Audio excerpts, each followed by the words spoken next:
One day, Thomas pulled into Dryas Station.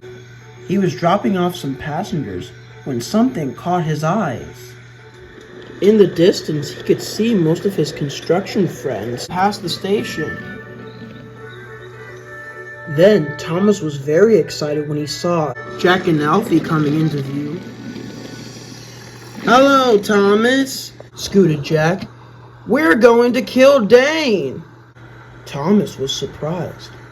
"What for?" he asked. "To readjust the standing stones," Jack shouted. Alfie smiled. "This is a journey and a job I'm looking forward to the most," he bounced. Thomas felt very proud of his friends. "Good luck," he whistled. "Thank you," the two honked, and they were soon on their way. Soon, Jack and Alfie went to work with Byron the Buldozer. They were very excited. So was Byron. He was eager to show young machines how to work their job properly. "Now listen here, you two," he boomed. "Work here around Killdane is very different from those in the yards." "Quite right," agreed Miss Jenny. "Byron, you're more careful than two dump trucks put together." She then pointed at the stones. The others stared in amazement. These stones were built way back before Killdane Station became a tourist attraction. Poor old rubble has been abandoned for years. Luckily, we're here to fix that. You must all do your best. And remember, safety first, replied the machines. Excellent, smiled Miss Jenny. Now I'm off to see how Kelly's doing. Soon the place was full of hustle and bustle. Byron carefully leveled the ground, while Jack and Alfie carefully lifted the rubble onto Monty. About time, grumbled Monty. Jack sighed and began to reverse when all of a sudden, "Watch out, Tomato!" roared Max. Alfie spun out of control. "Whoa! Oh, knock my shovel!" he cried. "Lift my bucket!" exclaimed Jack. "Never mind them," called a voice. It was Terence. "Oh, hi, Terence!" shouted Alfie. "What are you doing here?" asked Jack. "I came to congratulate you on your work. You're doing a splendid job on the stones, and not a single scratch on them." "Well, we are a cracking crew," laughed Jack. "And apart from Max and Monty, we never want to damage anything," added Alfie. "Oh," chuckled Terence. "I'll be sure to take that promise." "What's got you worried about the stones?" asked Jack. Terence paused and looked at the stones. "I don't come here often, but sometimes when I do, strange things happen around here." "Ooh, what sort of things?" bubbled Alfie. "Let's just say they're not so fun or good after all. The men have a lot of theories of what might happen when you're around those stones. Some say when you stare at the stones too long, you end up being lost.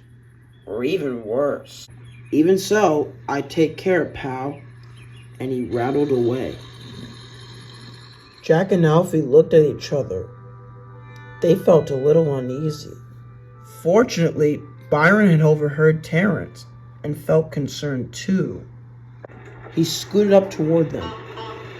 "I'd say," he whispered to them, "that we best keep a distance away from those stones until Miss Jenny finds something out." Jack and Alfie agreed. The next day, Alfie and Jack were loading Max and Monty again. It was very hard work, but they were having so much fun. Max and Monty didn't think it was any fun at all. "Pick up the pace, will you?" growled Max. "It's so hot, I think I'll burst," grunted Monty. Alfie and Jack paid no notice and carried on with their work. All the while, they tried their best not to get too close to the stones in case something were to happen. Jack and Alfie did their best to carry on with their work, but Max startled him. Hurry up! Then, suddenly, Max moved back, banging into Jack. Jack rolled back, and he crashed into the stones. Ouch! He cried. Then, they heard a cracking sound. Alfie looked back. The stones are falling apart, he shouted. And they were. The stones fell loose from Jack and rolled down towards Max and Monty. Hurry, cried Max, and they rushed off, and Alfie rushed to Jack. Jack was wedged underneath the stone as Alfie came to help. Alfie extended his crane arm and grabbed onto Jack's cab. Then he pulled with all his might. Alfie, go, cried Jack. It's no good. But Alfie wouldn't give up.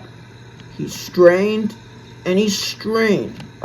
The stone was getting looser and looser, and soon Jack would be crushed.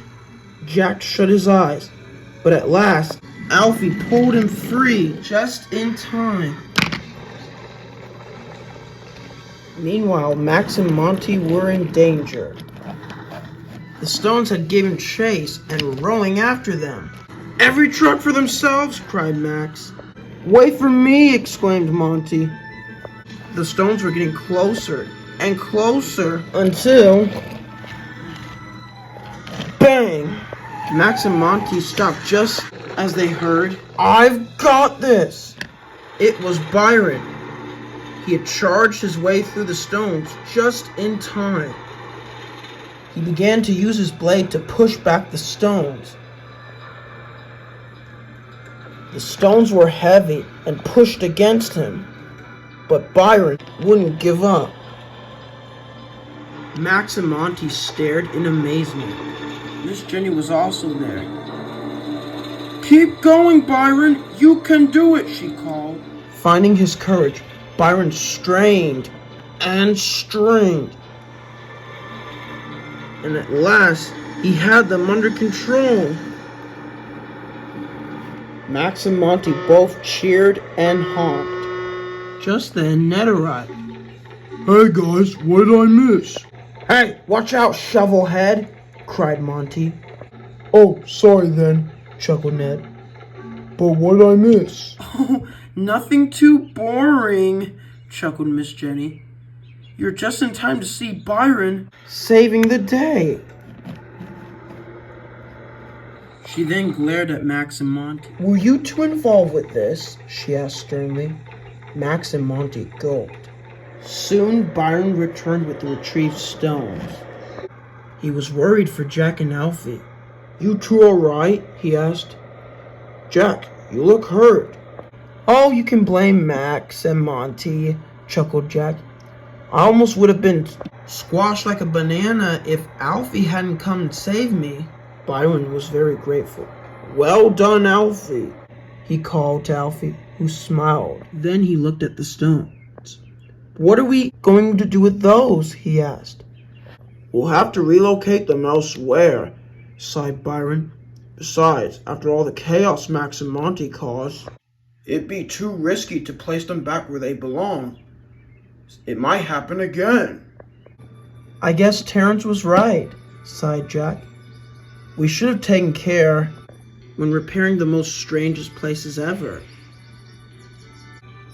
Byron and Alfie nodded in agreement and said no more.